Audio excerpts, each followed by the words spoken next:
சிலரது பயணங்கள் பலரது இயக்கங்கள், சிலரது இயக்கங்கள் பலரது பயணங்கள். ஆம், அன்னை தமிழை அழகாக படம் பிடித்து இங்கே ஒரு காவியமாக வடித்திருக்கிறார் நம்முடைய எழுத்துலக சிற்பி முனைவர் விஜயலட்சுமி மாசிலாமணி அவர்கள். அவருடைய அருமையான நூலான பயணங்கள் இயக்கங்கள் வெளியீட்டு விழா இப்பொழுது தொடங்க இருக்கின்றது. அனைவருக்கும் வணக்கம். சரஸ்வதியே தாயே தயாநிதியே, சரஸ்வதியே தாயே தயாநிதியே, வேண்டும் வரம் வழங்கும், வேண்டும் வரம் வழங்கும் வீணாவாணியே, வேண்டும் வரம் வழங்கும் வீணாவாணி, சரஸ்வதியே தாயே தயாநிதியே, வெண்தாமரையில்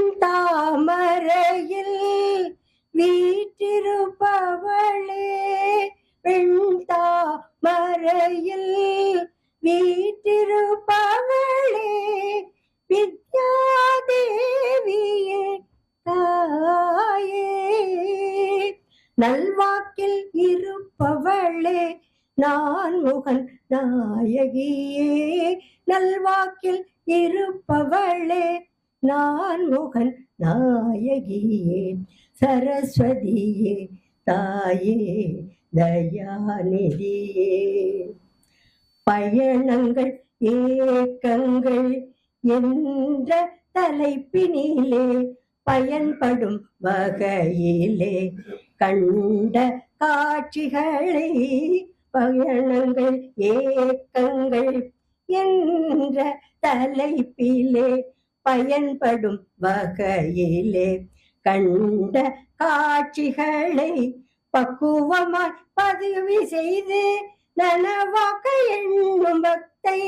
பக்குவமாய் பதிவு செய்து நனவாக்க எண்ணும் பக்தை, விஜிமாவை வாழ்த்திடுவாய் நல்லாசி வழங்கிடுவாய், விஜிமாவை வாழ்த்திடுவாய் நல்லாசி வழங்கிடுவாய், சரஸ்வதியே தாயே தயாநிதியே, எத்தனை ஆசைகள் எத்தனை உணர்வுகள் அனைத்தையும் 16 பூக்களாக சேர்த்து, எத்தனை ஆசைகள் எத்தனை உணர்வுகள் அனைத்தையும் 16 பூக்களாக சேர்த்து, மாலையாக தொடுத்து நூலாக உந்தனுக்கு, மாலையாய் தொடுத்து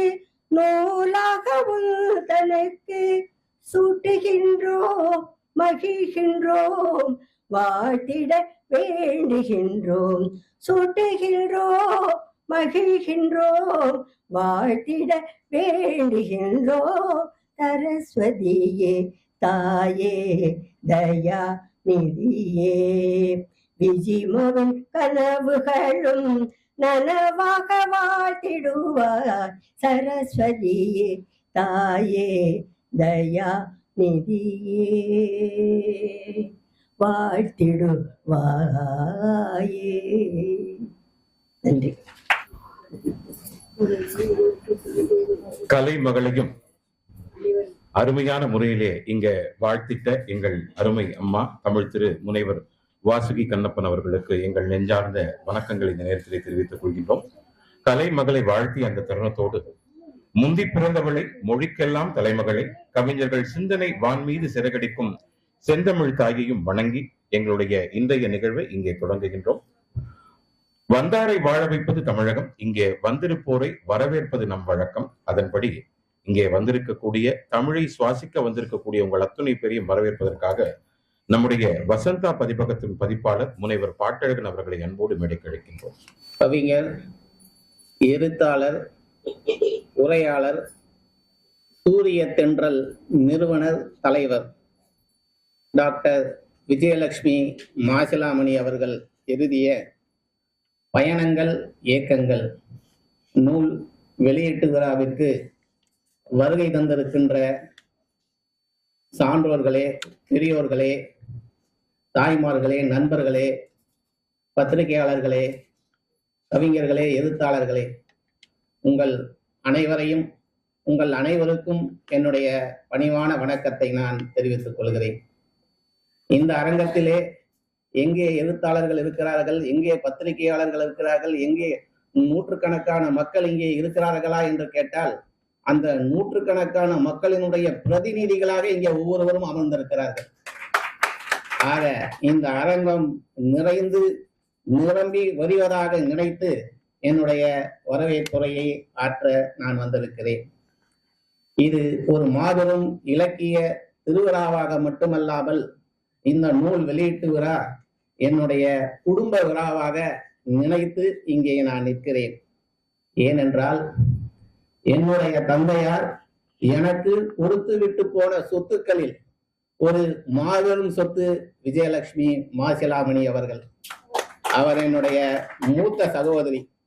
நான் சென்னை பல்கலைக்கழகத்திலே MA முதலாம் ஆண்டு படிக்கின்ற நேரத்திலே எங்கள் குடும்பத்துக்கு, என் தந்தைக்கு அறிமுகமானவர் விஜயலட்சுமி மாசிலாமணி அவர்கள். அந்த காலத்தில் இருந்து ஏறக்குறைய ஒரு 35 ஆண்டுகள் அவருடைய குடும்பத்தோடு நான் நெருங்கி பழகியிருக்கிறேன். பலர் எழுதுவார்கள், பலர் பேசுவார்கள். ஆனால் அதை செயல்படுத்துகிற பெண் எழுத்தாளர்களில் 100க்கு அல்ல கோடியில் ஒருவர் விஜயலட்சுமி மாசிலாமணி அவர்கள். பெண்ணுரிமை பேசிய எழுத்துக்களை எல்லாம் நாம் படித்திருக்கிறோம், கவிதைகளை எல்லாம் படித்திருக்கிறோம். ஆனால் களத்திலே நின்று சூரிய தென்றல் என்ற ஒரு அமைப்பை உருவாக்கி எத்தனையோ நூற்றுக்கணக்கான தோழிகளுக்கு அவர் யாரு கண்ணுக்கும் தெரியாமல் எப்படியெல்லாம் உதவி இருக்கிறார் என்பதை நான் அருகிலிருந்து பல நேரங்களில் பார்த்திருக்கிறேன். நான் ஒன்று சொல்ல வேண்டுமானால், என்னுடைய மகனுக்கு 2 வயது இருக்கும்போது அவனை ஒரு மருத்துவரை பார்க்க நான் அழைத்து சென்றேன். அவருடைய வீட்டை கடந்துதான் நான் செல்ல வேண்டும். மருத்துவர் வர தாமதமாகும் என்பதால் அவருடைய வீட்டிலே நான் பேசிக் கொண்டிருந்தேன் என் மகனை அழைத்துக் கொண்டு. அவருடைய வீட்டிலே ஒரு மூங்கில் ஊஞ்சல் இருந்தது. அதிலே உட்கார்ந்து கொண்டு என் மகன் ஆடிக்கொண்டிருந்தான். வா போகலாம் என்று நான் அழைத்த போது அவன் வர மறுத்து விட்டான், அந்த ஊஞ்சலை விட்டு இறங்க. உடனே அவங்க என்ன செஞ்சாங்க, தன்னுடைய உதவியாளரை கூப்பிட்டு அப்பொழுதே அந்த ஊஞ்சலை கரட்டி அவனிடமே கொடுத்து விட்டார்கள். நீ எடுத்துட்டு போன்னு. ஏன்னா அது மாதிரி எத்தனையோ பெண்களுக்கு, எத்தனையோ பேருக்கு எதிர்பார்க்காமலே உதவியவர் ஒரு மாபெரும் எழுத்தாளர். அவருடைய எல்லா நூல்களையும் வசந்தா பதிப்பகம் வெளியிட்டிருக்கிறது. அந்த வாய்ப்பை அவர்கள் எனக்கு தந்திருக்கிறார்கள். அந்த வகையிலே தான் இந்த நூலையும் நாங்கள் வெளியிட்டிருக்கிறோம். இந்த நிகழ்ச்சி ஒரு குடும்ப நிகழ்ச்சி என்று நான் சொல்கிறேன் அல்லவா, அதற்கு மிகவும் பொருத்தமான ஒன்று என்னவென்றால், இந்த நூலை வெளியிடுவதற்காக வருகை தந்திருக்கின்ற மேனாள் சுகாதாரத்துறை அமைச்சர் ஐயா அண்டே அவர்கள். அவரோடு 20 ஆண்டுகள் நான் பயணித்திருக்கிறேன். என் தந்தையை உயிரை காப்பாற்றி 13 ஆண்டுகள் வாழ வைத்தவர் ஐயா அவர்கள். அவருக்கு 98 வயது ஆகிறது. இந்த மாதம் 28ஆம் தேதி வந்தால் அவரோடு பல மணி நேரங்கள், பல நாட்கள் அவரோடு உரையாடி அவர் அனுபவங்களை எல்லாம் கேட்டு தெரிந்து கொள்கிற வாய்ப்பை இயற்கை எனக்கு கொடுத்திருக்கிறது. அந்த வகையிலே நான் இயற்கைக்கு நன்றி சொல்ல கடமைப்பட்டிருக்கின்றேன். அவருடைய நூல்களை எல்லாம் வெளியிட்டது வசந்தா பதிப்பகம். கலைஞர் அவர்கள் முதலமைச்சராக இருந்தபோது அவருடைய வீட்டில் கோபாலபுரத்திலேயே நாங்கள் நூலை வெளியிட்டோம். அதற்கு துணையாக இருந்தவர் ஐயா அவர்கள். அதே போல் பெங்களூரிலே எடியூரப்பா அவர்கள் முதலமைச்சராக இருக்கிற போது ஒரு நூலை, ஐயாவுடைய நூலை வெளியிட்டோம். அதற்கும் அவர் தான் துணையாக இருந்தார். ஆக கண்ணதாசன் அவர்கள் சொல்வார், சந்தித்தேன் சிந்தித்தேன் என்ற நூலிலே சென்னையில எத்தனையோ மருத்துவர்கள் இருக்கிறார்கள், ஆனால் மருத்துவர்களில் மனிதராக இருப்பவர் டாக்டர் அண்டே என்று அவர் குறிப்பிட்டிருப்பார். அதுதான் இன்று வரை உண்மை. அவர் எம்ஜிஆருக்கு மருத்துவம் பார்த்திருக்கலாம், இன்னும் பலருக்கு மருத்துவம் பார்த்திருக்கலாம். ஆனால் இன்றைக்கும் காலையில் இருந்து மாலை வரை, காலையும் சரி மாலையும் சரி, ஏழை மக்களுக்கு இன்றைக்கும் உட்கார்ந்து அவர் மருத்துவம் பார்க்கிறார், எந்த விதமான கட்டணமும் இல்லாமல். இந்த ஒரு அரிய குணம் அவரை தவிர வேறு எந்த மருத்துவர்கிட்டையும் இன்றைக்கும் கிடையாது. ஆக அத்தகைய சிறப்பு பெற்றவர் இந்த நூலை வெளியிடுவதற்காக இங்கே வருகை தந்திருக்கிறார். நான் அவரை மிக்க மகிழ்ச்சியோடு பேரன்போடு வருக வருக என வரவேற்கிறேன். அதே போல் இந்த நூலினுடைய முதல் பிரதியை பெறுவதற்காக இயக்குனர் சிகரம் SP அவர்கள் வந்திருக்கிறார்கள். அவர்கள் SPM அவர்கள் வருகை தந்திருக்கிறார்கள். அவர்கள் நான் நடத்துகிற 2வது நிகழ்ச்சிக்கு வருகை தந்திருக்கிறார். முதல் நிகழ்ச்சி எது என்றால், நடிப்பிசை புலவர் ராமசாமியினுடைய 100ஆண்டு விழாவை கொண்டாட வேண்டும் என்று அவருடைய குடும்பம் முடிவு செய்த போது, அதற்கு தலைவராக நடிகர் SS ராஜேந்திரன் அவர்களும், செயலாளராக நானும், ராமசாமியினுடைய மகன் மதிவாணன் அவர்கள் அமைப்பாளராகவும் இருந்து ஒரு குழு அமைத்தோம். அந்த நேரத்திலே எப்படி நடத்தலாம் இந்த விழாவை என்று நாங்கள் எண்ணிய போது ஐயா அவர்களிடத்திலே தான் சென்று ஆலோசனை பெற்றோம். அதன்படி சென்னை பல்கலைக்கழகத்தில ராமசாமியுடன் நடித்த அத்தனை குடும்பங்களையும் ஒன்றிணைத்து ஒரு நிகழ்ச்சியை நடத்தினோம். அந்த நிகழ்ச்சி நடைபெறுகிற போது SSR காலமாகிவிட்டார். அந்த இடத்திலே இருந்து நிகழ்ச்சியை சிறப்பாக நடத்தி கொடுத்தவர் இயக்குனர் அவர்கள். ஆக 2வது நிகழ்ச்சிக்கு ஐயா அவர்கள் வருகை தந்திருக்கிறார். அவரையும் நான் வருக வருக என வரவேற்கிறேன். அடுத்தபடியாக நூல் குறித்து ஆய்வுரை செய்வதற்காக இங்கே வருகை தந்திருக்கிறார் பேராசிரியர் உலகநாயகி அம்மா அவர்கள். உலகம் சுற்றுகிற பேராசிரியர், உலகம் போற்றுகிற பேராசிரியர் ஆக 2 நிலைகளும் உயர்ந்து நிற்பவர் பேராசிரியர் அவர்கள். தமிழ் மூதாட்டிய ஔவையையும் மகாகவி பாரதியும் 2 உருவங்களையும் இணைத்து ஒரு உருவத்தை கொண்டு வர வேண்டும் என்றால் பேராசிரியர் உலகநாயகனுடைய உருவத்தை கொண்டு வரலாம். பிரிட்டானிய பாராளுமன்றத்திலே அவர் பாராட்டு பெற்றார். அந்த மண்ணிலே அவர் ஆற்றிய உரை இன்றும் என் கண் முன்னால் நிற்கிறது. அத்தகைய சிறப்பு பெற்ற பேராசிரியர் அவர்களை வருக வருக என நான் வரவேற்கிறேன். அடுத்து வாழ்த்து கவிதை படிப்பதற்காக முதலாக இங்கே அரங்கத்துக்கு வந்திருக்கிறார் என்னுடைய துணைவியார். அவரை எழுத வைத்த பெருமை எங்கள் சகோதரி இந்த விழாவினுடைய கதாநாயகியாக அமர்ந்திருக்கின்ற விஜயலட்சுமி மாசிலாமணி அவர்களை தான் சாரும். ஆக என் மனைவியையும் நான் வருக வருக என வரவேற்கிறேன்.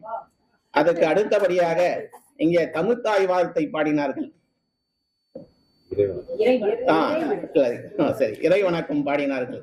நீங்கள் பாருங்கள், இந்த பாரதிய வித்யா பவனுக்கு இந்த பக்கத்துல இருப்பது மயிலாப்பூர் கபாலீஸ்வரர் திருக்கோயில், அந்த பக்கத்திலே இருப்பது திருவல்லிக்கேணி பார்த்தசாரதி திருக்கோயில். அந்த 2 திருக்கோயிலுக்கும் இடையிலே ராதாகிருஷ்ணன் சாலையிலே ஒரு திருக்கோயில் இருக்கிறது. அதுதான் மருத்துவர் கண்ணப்பர் குடியிருந்த திருக்கோயில். எத்தனையோ தமிழாசிரியர்களுக்கு, எத்தனையோ புலவர்களுக்கு அவர் இலவசமாக மருத்துவம் பார்த்ததை நான் கண்ணால் பார்த்திருக்கிறேன்.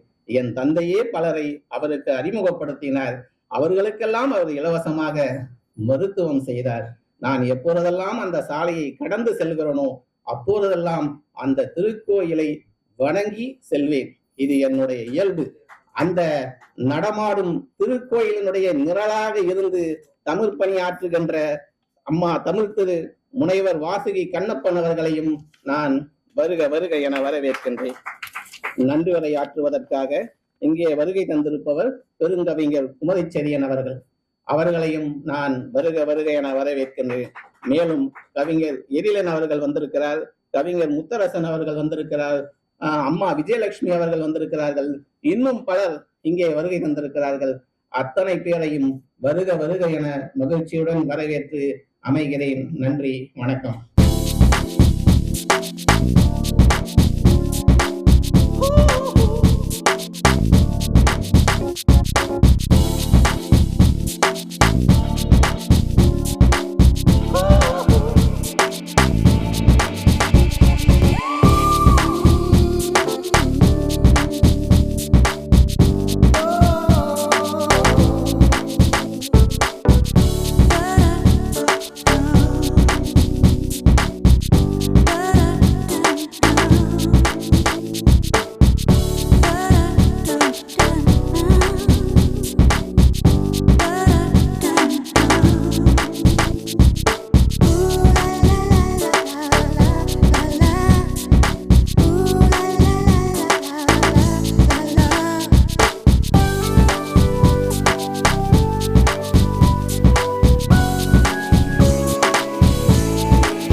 நல்லதோர் வீணை செய்து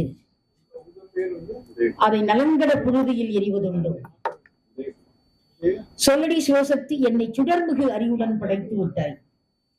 வல்லமைத்தாராயோ இந்த மாநிலம் பயனுற வாழ்வதற்கே என்ற பாரதியின் மாநில வணக்கத்தை சொல்லி உங்கள் அனைவருக்கும் என் இனிய மாலை வணக்கத்தை தெரிவிப்பதில் அகமகிழ் கொள்கின்றேன்.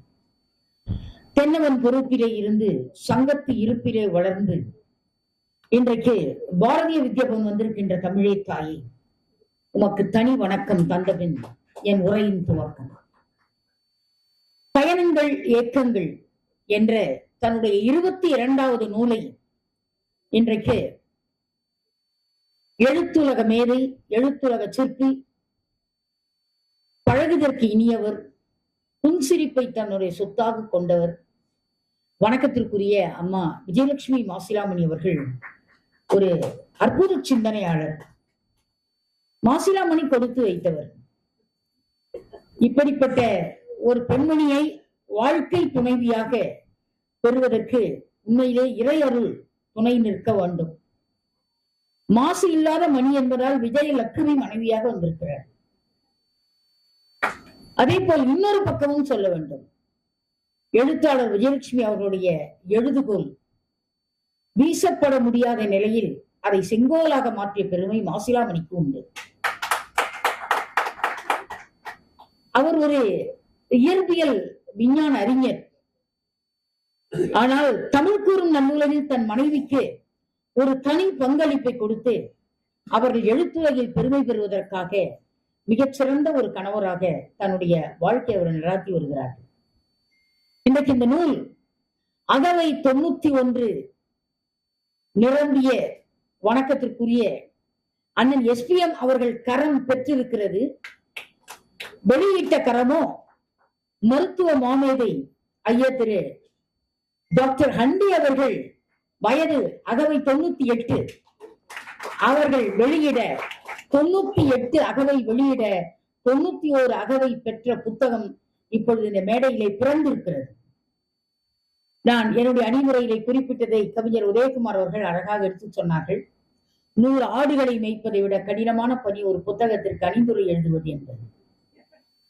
இந்த புத்தகத்தை ஆனால் விஜயலட்சுமி மாசிலாமணி அவர்கள் நான் கல்லூரி பேராசிரியராக இருப்பதாலும் சற்று கண்டிப்பான பேராசிரியர் என்று தெரிந்ததாலும் 1 மாதம் எனக்கு இதை வாசிப்பதற்கு நேரம் கொடுத்தார். ஏன்னா இன்றைக்கெல்லாம் புத்தக வெளியிட்ட நாளைக்குன்னா இன்று காலை வீட்டுக்கு புத்தகம் வரும். இப்பதான் மேடம் சுட சுட பதிப்பதற்கு கொண்டு வந்திருக்கோம். அது சரி சார், புத்தகம் சுட சுட இருக்கு, ஆனால் அணிந்துரை சற்று காலதாமதமாக ஆறின காஃபியாக வந்தால் என்ன செய்வீர்கள்?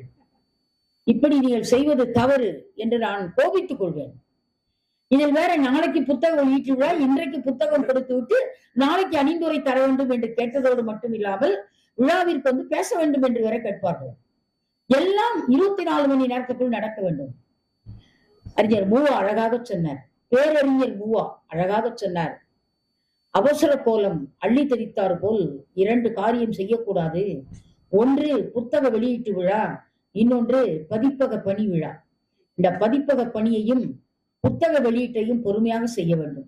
அதற்கு மிகச்சிறந்த மாமனிதர் யார் என்று சொன்னால் நம்முடைய ஐயா வசந்தா பதிப்பகத்தினுடைய அற்புத மாமனிதர் எங்கள் வணக்கத்திற்குரிய பாட்டழகன் அவர்கள்.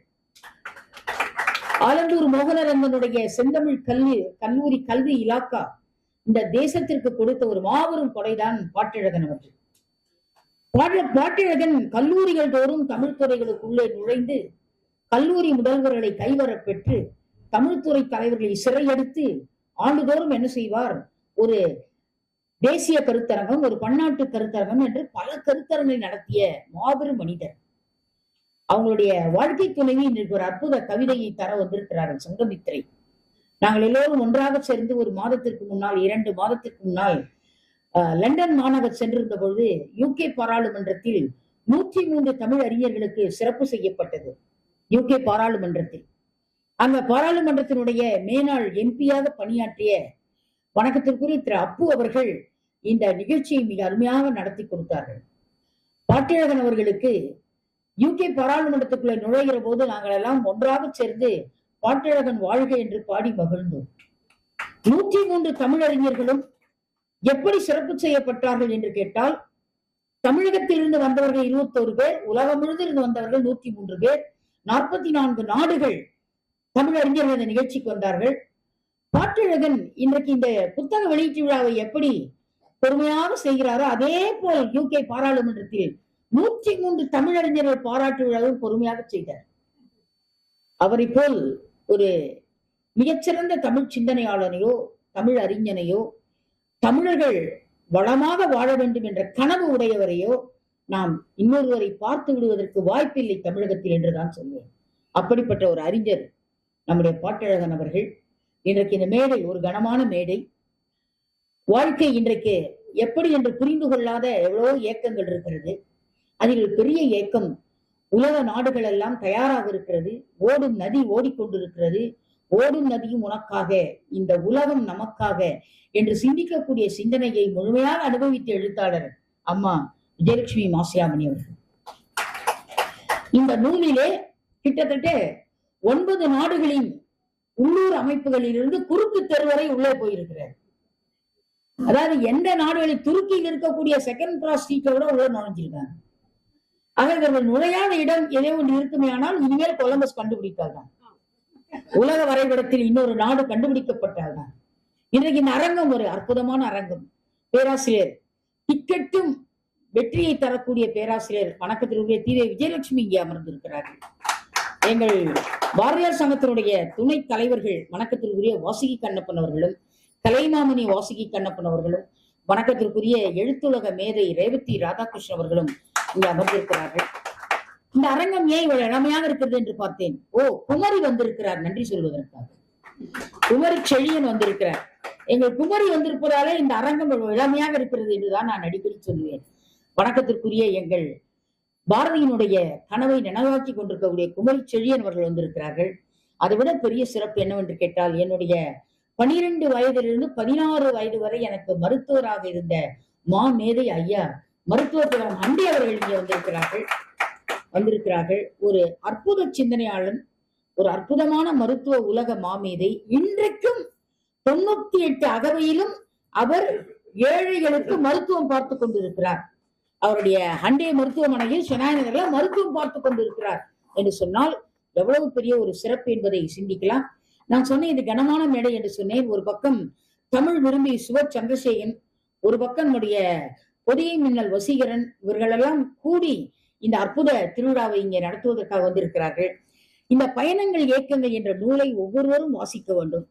இந்த நூலுக்குள் இருக்கக்கூடிய மிகப்பெரிய சிறப்பு எது என்று கேட்டால், ஒரு நாட்டுக்கு போகிறோம், அந்த விமான நிலையத்தில் இறங்குகிற போது எவ்வளவு ஏக்கங்களோடு இந்த பயணத்தை மேற்கொண்டிருப்போம்.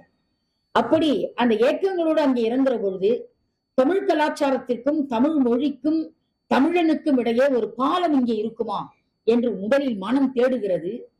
தேடிய பிறகு அப்படிப்பட்ட நண்பர்களை மனம் நாடுகிறது. முதலில் தேடுதல், அதுக்கப்புறம் நாடுதல்.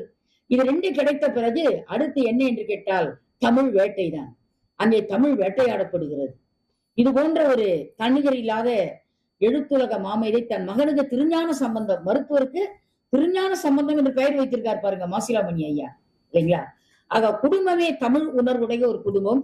இந்த நூல் எனக்கு அணிந்துரைக்கு கொடுக்கப்பட்ட பொழுது நான் மிகவும் அதிசயப்பட்ட ஆச்சரியப்பட்ட ஒரு பெரிய சிறப்பு என்னவென்று கேட்டால், வாழ்வின் நிகழ்வுகளை நிஜங்களை நிழல்களாக பார்த்திருந்தாலும் இது நிழல்கள் அல்ல நிஜங்கள் தான் என்று நம்மை வழிநடத்தி கொண்டு செல்கிறார் எழுத்தாளர் மாசிலாமணி அவர்கள், விஜயலட்சுமி மாசிலாமணி அவர்கள். நான் நினைக்கிறேன், எழுதுகோலை எடுத்துவிட்டு கற்பனைக்கு போவாரா, அல்லது கற்பனைக்குள் தன் எண்ணம் வந்த பிறகு எழுதுகோலை எடுப்பாரா, அல்லது கண்முன்னால் பார்த்த ஊர் கண்முன்னால் வருகிறதா, அங்கே பார்த்த பண்பாடு கண்முன்னால் வருகிறதா, மக்களினுடைய மனித சேவை மானுட சேவை கண்முன்னால் வருகிறதா, எது இவருக்கு கண்முன்னால் முதலில் வருகிறது என்று எண்ணுகிற போது இவர் உள்ளத்தை கொள்ளை கொள்ளுகிற காட்சி எது என்று கேட்டால், ஒவ்வொரு நாட்டிலும் அவர் கண்ட காட்சிகளில் இயற்கை காட்சிகள் அவர் நெஞ்சை கொள்ளை கொண்ட காட்சி. ஆக துருக்கியில் உள்ளே நுழைகிற போது அவருக்கு எப்படிமா பாரதியார் ஞாபகம் வருது உங்களுக்கு? ஆமா, அப்பப்போ வரும். துருக்கிக்குள்ளே நுழைகிற போது பாரதி ஞாபகம். எத்தனை கோடி இன்பம் வைத்தாய் இறைவா, இறைவா, இறைவா என்று பாரதி 3 முறை இறைவனை அழைக்கிறான். அத்தனை கோடி இன்பங்களுக்குள்ளும் துருக்கியில் உள்ளே நுழைகிற போது அவர் நெஞ்சம் ஊடுருவி பார்த்தது எது எது என்று கேட்டால், துருக்கி நாட்டிலே பெண்மையின் வளர்ச்சி எப்படி இருக்கிறது, பெண்மை இங்கே போற்றப்படுகிறார்களா, பெண்மை எதை நம்பி இங்கே வாழ்கிறார்கள், இங்கே இருக்கக்கூடிய படைப்புலக திலகங்கள் பெண்மையை பாராட்டுகிறார்களா, பெண்மையின் இயக்கங்கள் இங்கே பதிவிடப்பட்டு இருக்கிறதா என்று அதன் உள்ளே ஆய்வு செய்கிறார். தென்னாப்பிரிக்காவை பார்க்கிற போது அவர் நெஞ்சம் எப்படி செந்தமிழால் மேலோங்கி நிற்கிறது என்று என்னால் நம்பவே முடியவில்லை. அங்கு கூட அவருக்கு மண்ணில் நல்ல வண்ணம் வாழலாம் என்ற தேவார திருப்பாடல்கள் தான் அவர் கண்முன்னால் காட்சி தருகிறது. மனமெனும் தோணி பற்றி மதியெனும் கோலை ஓடி சினமெனும் சரத்தை எட்டி செடிகடல் ஓடும் போது மதன் என்னும் பாறை தாக்கி மதியும் போது அறிய ஒண்ணாது உணைவுணு உணர்வை நல்காய் ஒற்றையர் உடைய கோவை என்று திருவொற்றியூரில் இருக்கக்கூடிய ஒற்றியூர் ஈஸ்வரனை எப்படி நாவுக்கரசர் தன்னுடைய அகவை 81 பாடி மகிழ்ந்தாரோ அந்த இறைவனை அவர் ஜெர்மனியிலே பார்த்து மகிழ்கிறார் என்று சொன்னால் இவர் சிந்தனையை என்னவென்று போற்றுவது இல்லையா? இப்படி கிட்டத்தட்ட 16 நாடுகள் இந்த புத்தகத்துக்குள்ளே உலா வருகிறது.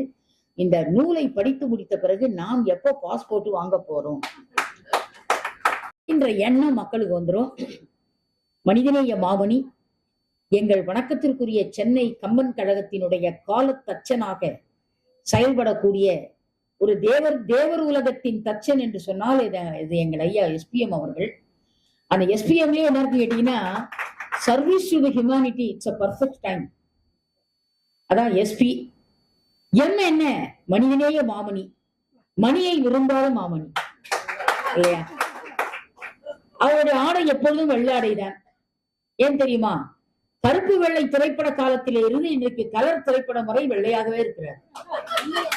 ஏன் என்று கேட்டால் ஒரு உள்ளம் வெள்ளை, வெள்ளைக்கலை உடுத்தி வெள்ளைப்பணி பூண்டு என்று வணங்குகிற கலைவாணியைத்தான் வாசி கண்ணப்பன் அவர்கள் இறைவணக்கத்திலே பாடினார், பாடி வாழ்ந்தார்கள். அப்படிப்பட்ட ஒரு மனிதநேய மேதை சூப்பர் ஸ்டார் அவர்களை வைத்து 27 திரைப்படத்தை இயக்கியவர். இவ்வளவு எளிமையாக, இவ்வளவு எளிய பண்பாளராக. நான் 4 நாளுக்கு விழாக்கு வந்தோம்னு நினைச்சேன். அவர் 4 மணிக்கு வந்துட்டார். நான் உள்ள வரும்போது 4:20 தான். அம்மா மாசிலாமணி தொலைபேசியில் அழைக்கிறார்கள், விஜயலட்சுமி அம்மா சிறப்பு விருந்தினர் வந்து விட்டார்கள் அம்மா என்று அப்படியே ஒரு நடுக்கத்தோடு பேசினார். அப்ப நான் சொன்னேன், நடுங்காதீர்கள், எங்கள் எஸ்பிஎம் ஐயா மனிதநேய மாமணி அவர் service to humanity, service to God, it's a perfect time. அந்த சரியான நேரத்தில் பணி செய்யக்கூடிய மாபெரும் மனிதர், கவலைப்படாதீர்கள் என்று சொன்னேன்.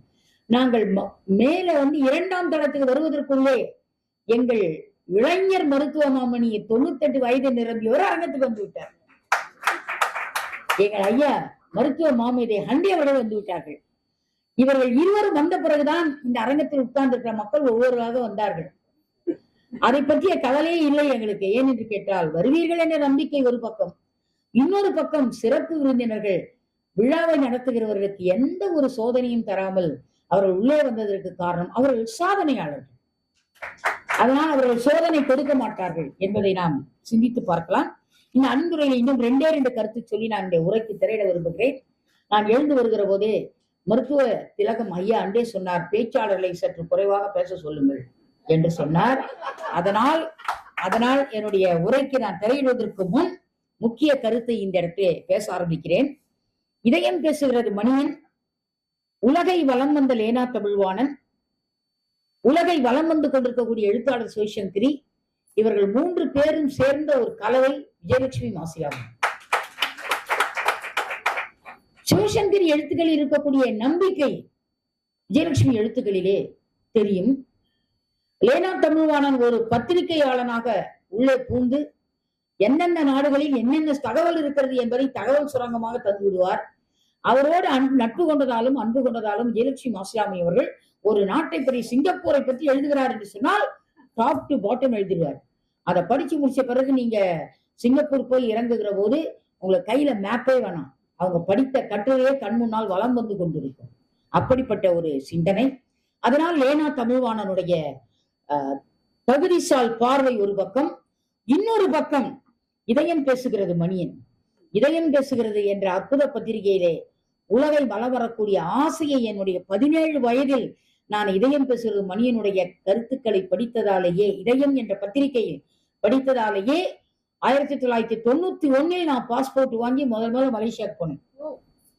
அப்ப உலக தமிழ் பேரறிஞர் உலகத் தமிழகம், உலகமெல்லாம் தமிழர்கள் வாழ்கிறார்கள், ஆனால் தமிழ் வாழ்கிறதா என்று கேட்டால் மலேசிய மண்ணிலே மனிதநேய மாமணி டத்தோ சாமுவேல் அவர்கள் அமரராகி போனார். அவர்கள் அமரராகி போன பொழுது அவர் காலமாகி விட்டார் என்று சொன்ன பொழுது நான் உடனடியாக 24 மணி நேரத்தில் விமான பதிவு டிக்கெட் பெற்று மலேசியா போய் அவருடைய இறுதி ஊர்வலத்தில் கலந்து கொண்டேன். அப்படிப்பட்ட ஒரு மேதை அவர்தான் முதலில் பாவேந்தன் பாரதிதாசன் குழு என்ற ஒரு குழுவை அங்கே தொடங்கினார். அன்றைக்கு அந்த குழு தொடங்கப்பட்ட பொழுது 1991 தொடங்கப்பட்ட பொழுது தமிழும் தமிழர்களும் எப்படி 2 கண்கள் என போற்றி ஒரு தமிழர் வாழ்ந்தார் என்பதை நம்மால் பார்க்க முடியும். அவர் இங்கே சென்னையில் உலகம் முழுவதும் இருக்கக்கூடிய தமிழர்களை ஒன்றுபடுத்தக்கூடிய ஆற்றல் உடையவர். ஆனால் விஜயலட்சுமி மாசிலாமணி அவருடைய சிந்தனையில் ஒரு நாடு, அந்த நாட்டை சார்ந்த இனம், அந்த இனத்தை சார்ந்த தமிழ் மொழி, அந்த மொழியை சார்ந்த அமைப்புகள், அந்த அமைப்பை சார்ந்த மக்களின் செயல்பாடுகள், அந்த செயல்பாடுகளை சார்ந்த மக்களினுடைய தமிழால் ஆக்கப்பெறுகிற பயன்பாடுகள் என்பதை குறித்து ஒரு ஆய்வு கட்டுரையை தருகிறார் என்று சொன்னால், இப்ப நூலை படித்து விட்டாலே போதும், பல நாடுகள் சென்று வந்த அனுபவம் வந்துவிடும். ஆனால் கூடவே ஏக்கம் வந்துவிடும், நாம் பார்க்கவில்லையே என்ற ஏக்கம். அந்த ஏக்கத்தை போற்றக்கூடிய ஒரு அற்புத எழுத்துதான் இந்த பயணங்கள் ஏக்கங்கள் என்ற ஒரு அருமையான நூல். நேரத்தின் அருமை கருதி வேறு வழி இல்லை என் உரைக்கு நான் திரையிட விரும்புகிறேன். அதற்கு பிறகு 2 பேரும் ஆளுமைகள் பேச இருக்கிறார்கள். அண்ணன் SPM அவர்கள் மதிப்புரை தரமாட்டார், அவர் தருகிற உரைக்கு அதிகமான மதிப்பு உண்டு. அப்படிப்பட்ட ஒரு உரையை SPM அவர்கள் தருவார்கள். அடுத்தவங்க ஐயா மருத்துவ மாமேதை ஹண்டி அவர்கள் பேச இருக்கிறார்கள். இந்த 2 பேரும் அகவை 90 கடந்த இளைஞர்கள் இந்த மேடையில் உட்கார்ந்திருக்கும் பொழுது 60 கடந்த ஒரு இளைஞனாக இந்த மேடையில் இருக்கிற நான் அமர்வதுதான் நல்லது என்று கருதி நான் இப்பொழுது என்னுடைய உரைக்கு திரையிட விரும்புகிறேன். தம்பி உதயாவை பத்தி சொல்லணும்.